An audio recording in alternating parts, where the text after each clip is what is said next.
Assalamualaikum warahmatullahi wabarakatuh. Halo, perkenalkan nama saya Jiha Restiana Fauzia, salah satu mahasiswi Fakultas Farmasi Universitas Pajajaran. Di video kali ini, saya akan membahas mengenai perencanaan sediaan farmasi di apotek. Tahap perencanaan merupakan proses kegiatan dalam pemilihan jenis, jumlah, dan harga perbekalan farmasi yang sesuai dengan kebutuhan dan anggaran untuk menghindari kekosongan obat dengan menggunakan metode yang dapat dipertanggungjawabkan. Tujuan dari tahap ini yaitu untuk memperkirakan jenis dan jumlah sediaan farmasi yang tepat dan sesuai kebutuhan, menghindari terjadinya kekosongan atau kelebihan stok, serta meningkatkan penggunaan sediaan farmasi secara efektif dan efisien. Proses kegiatan perencanaan meliputi prosedur pengadaan, perencanaan kebutuhan fisik seperti ruang dan peralatan, target pelayanan kesehatan, indeks satuan kebutuhan, penggunaan bahan logistik yang tersebar dalam perencanaan kegiatan atau mata anggaran, alokasi anggaran, serta alokasi pengadaan dan juga waktu. Perencanaan obat dapat dilakukan dengan tahapan seperti berikut ini. Yang pertama, terdapat tahap persiapan. Pada tahap ini dilakukan pembentukan tim perencanaan penggandaan obat. Hal ini bertujuan untuk meningkatkan efisiensi dan efektivitas penggunaan dana obat melalui kerjasama antar unit yang terkait dengan masalah obat. Selanjutnya, dilakukan pemilihan obat. Pada tahap ini dilakukan penentuan obat-obat yang sangat diperlukan sesuai kebutuhan dengan prinsip dasar menentukan jenis obat yang akan digunakan atau dibeli. Lalu tahap selanjutnya yaitu tahap perhitungan obat. Tahapan ini dilakukan untuk menghindari kekosongan atau kelebihan obat dengan koordinasi dan proses perencanaan serta pengadaan obat. Metode untuk melakukan perhitungan kebutuhan obat dibagi menjadi 3. Yang pertama, terdapat metode konsumsi. Metode ini berdasarkan analisa data konsumsi obat tahun sebelumnya. Contohnya seperti infus cairan, injeksi generik, spuit 3 cc, dan juga spuit 5 cc. Lalu, terdapat metode epidemiologi atau morbiditas. Metode ini berdasarkan pola penyakit dengan kasus yang cenderung naik turun, data jumlah kunjungan, frekuensi penyakit, standar pengobatan yang ada. Biasanya dilakukan untuk kebutuhan penyakit tertentu, terutama penyakit yang perlu menggunakan obat mahal seperti menggunakan obat kanker, albumin, serta anestesi inhalasi. Dan yang terakhir terdapat metode kombinasi. Pada metode ini dilakukan perhitungan kebutuhan obat yang telah mempunyai data konsumsi yang jelas, namun kasus penyakitnya cenderung berubah, naik atau turun. Biasanya itu digunakan untuk obat yang terkadang fluktuatif, dapat menggunakan metode konsumsi dengan koreksi-koreksi pola penyakit, perubahan jenis atau jumlah tindakan, perubahan pola persepan, serta perubahan kebijakan pelayanan kesehatan. Selanjutnya kita akan membahas mengenai kelebihan, kekurangan, serta contoh perhitungan dari masing-masing metode yang sebelumnya telah dijelaskan. Yang pertama ada metode konsumsi. Kelebihan dari metode konsumsi yaitu tidak dibutuhkan data morbiditas dan standar pengobatan, perhitungannya lebih sederhana. Jika data konsumsi dicatat dengan baik, pola preskripsi atau resep tidak berubah dan kebutuhan relatif konstan, serta data konsumsinya itu akurat. Sedangkan kekurangannya adalah tidak memerlukan pencatatan data morbiditas yang baik, tidak dapat dijadikan dasar pengkajian penggunaan obat, tidak dapat diandalkan apabila terjadi perubahan pola penyakit, serta data konsumsi, data obat, dan data jumlah kontak pasien kemungkinan sulit untuk didapat. Untuk contoh perhitungannya, pada metode konsumsi yaitu sebagai berikut. Kebutuhan data amoksisilin di Rumah Sakit Bayangkara Palu Timur setiap bulannya yaitu sebanyak 9.000 obat dengan pembelian setiap 1 minggu. Namun PBF tidak ada di Palu Timur sehingga obat dibeli dari kota lain dengan lead time 1 hari. Sedangkan sisa stok di Rumah Sakit Bayangkara hanya ada 1.000 obat. Harga amoksisilin adalah Rp8.000 per satuannya. Maka berapakah obat amoksisilin yang harus dibeli dan anggaran yang harus dikeluarkan untuk membeli obat tersebut? Untuk penyelesaiannya, kita dapat menggunakan rumus CT sama dengan CA dikali T ditambah SS dikurangi sisa stok dengan CT yaitu adalah kebutuhan per periode waktu, CA merupakan kebutuhan rata-rata waktu per bulan, T merupakan lama kebutuhan bulan per tahun, dan SS merupakan safety stock. Di mana safety stock ini dapat dicari dengan rumus lead time per jumlah hari per bulan dikali CA. Dengan lead time merupakan waktu tunggu untuk pemesanan obat tersebut. Data yang diketahui pada soal sebelumnya yaitu lama kebutuhannya itu selama 1 minggu atau jika dikonversi ke dalam bulan yaitu selama 1/4 bulan. Kemudian kebutuhan rata-rata waktunya adalah per bulannya itu sebanyak 9.000 obat, lead time-nya itu selama 1 hari, sisa stoknya adalah sebanyak 1.000 obat, dan juga harga satuan obatnya adalah Rp8.000. Sehingga soal tersebut dapat diselesaikan dengan pertama kita mencari terlebih dahulu safety stoknya dengan rumus lead time per jumlah hari per bulan dikali CA. SS-nya didapat 1 hari per 30 hari dikali CA-nya itu adalah 9.000 sebanyak 300 obat. Maka obat yang harus dibeli kita masukkan ke dalam rumus CT sama dengan CA dikali T ditambah SS dikurangi sisa stok.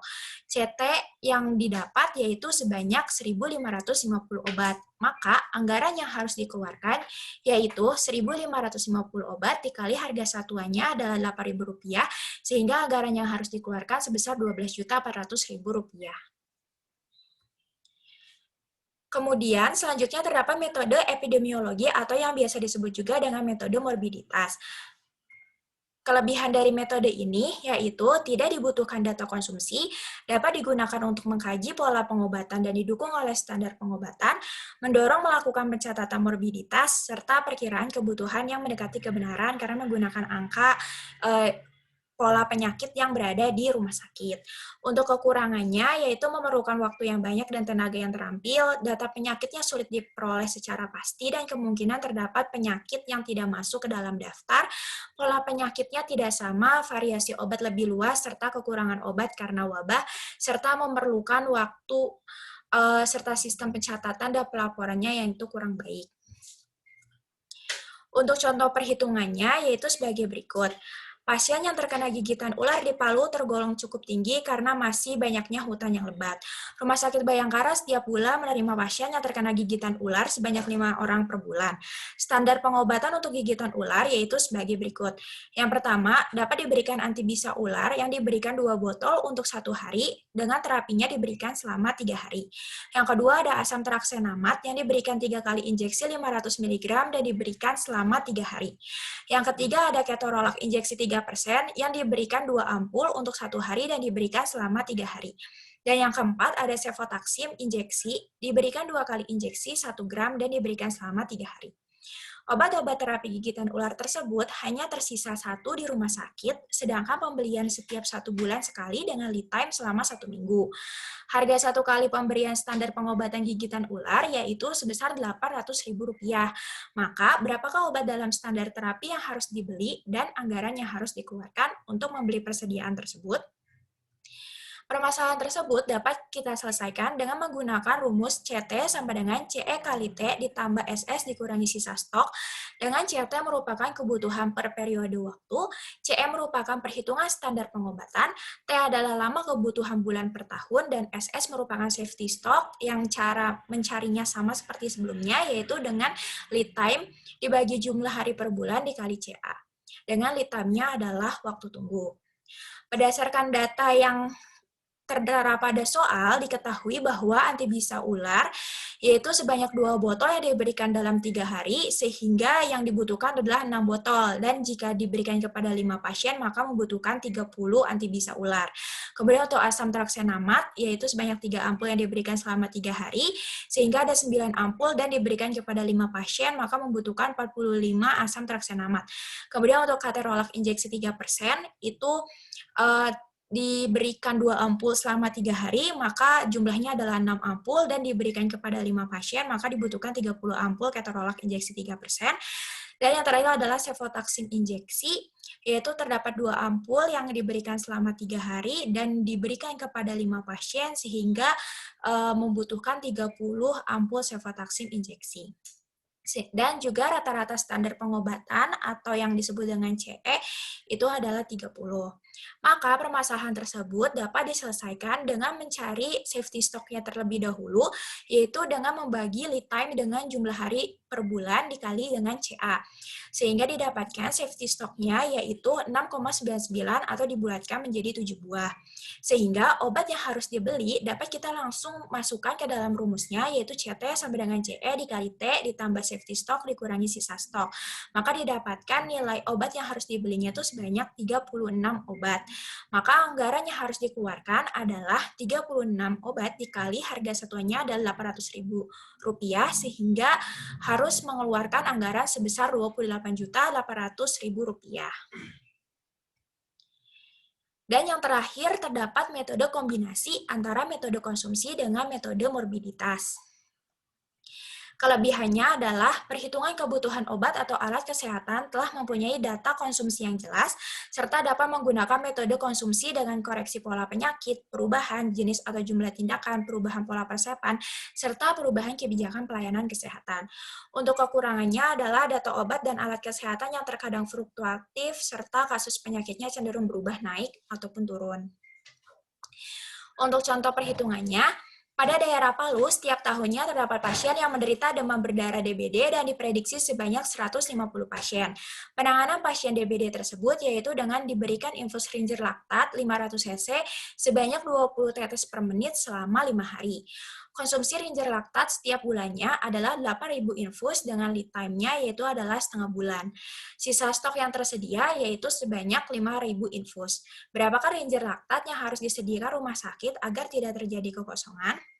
Berdasarkan permasalahan tersebut, dapat diselesaikan dengan menggunakan rumus C kombinasi, yaitu CA ditambah CE dikali T ditambah safety stock dikurangi sisa stok. Dengan CA adalah kebutuhan rata-rata waktu dalam bulan, CE merupakan perhitungan standar pengobatan, dan T merupakan lama kebutuhan bulan per tahun. Dengan safety stock-nya dapat dicari dengan cara lead time per jumlah hari per bulan dikali CA ditambah CE, dengan lead time-nya adalah waktu tunggu. Berdasarkan keterangannya didapat pada soal, diketahui bahwa Ringer laktat yang diberikan yaitu 20 tetes per menit. Jika kita konversikan ke dalam mili per hari dan juga dibagi dengan 500, maka didapat 2,88 botol atau sebanyak 3 botol yang diperlukan setiap harinya. Dan Ringer laktat yang dibutuhkan untuk 5 hari dan diberikan kepada 150 pasien, yaitu sebanyak 2.250 botol. Maka hal ini dapat diselesaikan dengan cara mencari terlebih dahulu safety stock-nya dengan cara lead time per jumlah hari per bulan dikali CA ditambah CE. Sehingga didapatkan safety stock-nya sebanyak 5.125 botol. Maka obat yang harus dibeli dapat kita langsung masukkan ke dalam rumus C kombinasi, yaitu CA ditambah CE dikali T ditambah safety stock dikurangi sisa stok, dan didapatkan sebanyak 10.375 botol Ringer laktat yang perlu dipesan. Selanjutnya akan dibahas mengenai metode evaluasi perencanaan.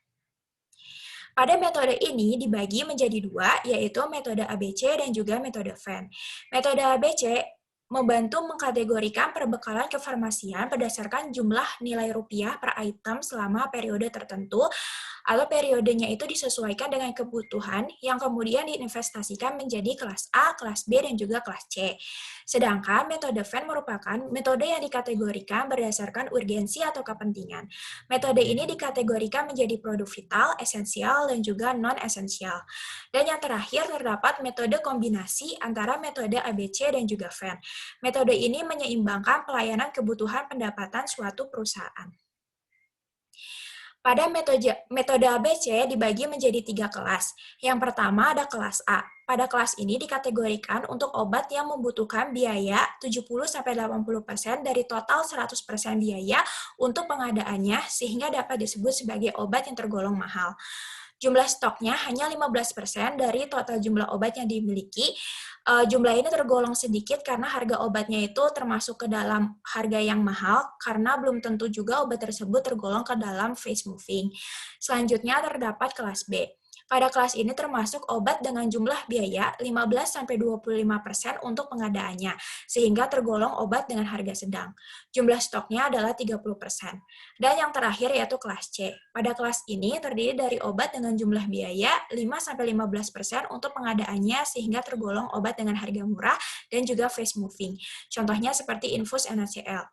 Jumlah stoknya adalah 55%. Pada metode Venn dibagi menjadi vital, esensial, dan juga non-esensial. Obat yang termasuk ke dalam golongan vital merupakan obat yang penting dan digunakan untuk menyelamatkan kehidupan manusia sehingga disebut sebagai life-saving drug. Karena life-saving drug, maka pengadaannya itu diutamakan dibandingkan dengan obat yang lain. Contoh yang termasuk ke dalam produk vital seperti vaksin tetanus, obat emergensi seperti NaCl 3% dan epinefrin, serta obat dopamin. Kemudian, obat yang termasuk ke dalam golongan esensial yaitu obat yang efektif mengurangkan rasa kesakitan, bisa digunakan untuk berbagai penyakit tetapi tidak vital secara absolut dan bekerja pada sumber penyakit. Obat ini masih bisa ditunda pemberiannya bila tidak ada. Contohnya seperti antibiotik, NSAID, dan juga obat gastrointestinal. Dan yang terakhir adalah golongan obat non-esensial. Obat yang tergolong ke dalam golongan non-esensial merupakan obat yang digunakan untuk penyakit yang dapat sembuh sendiri sehingga obat ini tergolong sebagai obat pendukung dan tidak diprioritaskan. Contohnya seperti vitamin dan juga suplemen. Kemudian ada metode kombinasi ABC-Venn. Metode kombinasi ABC-Venn merupakan metode yang menyeimbangkan pelayanan dan pendapatan suatu perusahaan.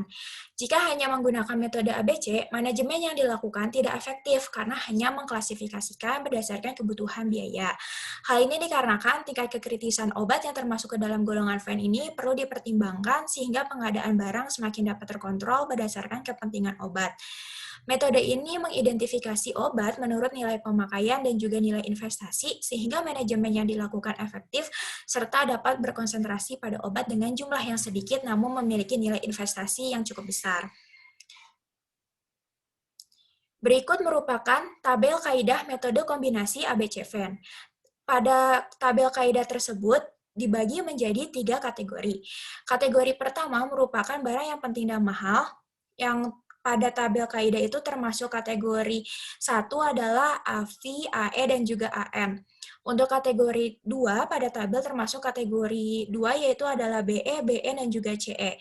Dan kategori 3 merupakan barang yang tidak penting dan murah, yang pada tabel itu termasuk kategori ini adalah yang CN. Kategori 1 didominasi oleh obat golongan kardiovaskular, contohnya seperti amlodipin, bisoprolol, dan juga captopril. Untuk kategori 2 biasanya didominasi oleh obat golongan antibiotik, analgesik, antipiretik, antihistamin, serta ekspektoran, contohnya seperti ibuprofen, chlorpheniramine, serta amoksisilin. Dan kategori 3 biasanya didominasi oleh suplemen dan vitamin, contohnya seperti vitamin C, neurobion, dan juga glukosamin. Untuk kelebihan dan kekurangan metode ABC, yang pertama, kelebihannya yaitu mendapatkan informasi mengenai biaya yang relevan dalam membuat keputusan. Kemudian dapat mengidentifikasi kegiatan yang tidak memberikan kontribusi pada nilai akhir dari harga produk. Dapat memberikan informasi biaya yang lebih akurat dan informatif berdasarkan aktivitas tertentu, serta membantu mengidentifikasi dan mengendalikan biaya kapasitas yang tidak terpakai dalam pengambilan keputusan.